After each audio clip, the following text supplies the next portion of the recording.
Hey guys, welcome back to our YouTube channel Financeable. Today, in this video, let's learn about how to get enrolled in HSBC Bank online banking. So let's get started. At first, let's get into any browser and search for HSBC Bank. Click on this first website over here. Now we can see this register button over here on the top. So let's tap on this and click on register now over here. Now simply click on continue. We need to agree the terms and conditions here. Now here we need to choose a verification method. You can choose any of this. So let's go for sort code and account number for now. And simply click on continue. Enter the 6 digits of your sort code here.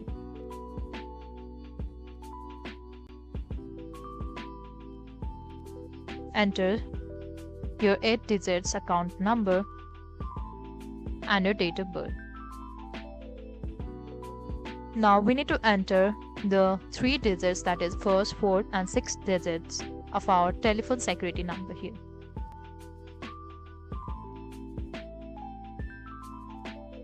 Once you are done, simply click on continue. After which we get into next step, that is verification of the information we have entered.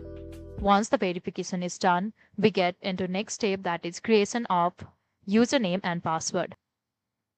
After which we'll finally be enrolled in HSBC Bank online banking. So this is all. I hope you like the video. Please do like and subscribe. Thanks for watching.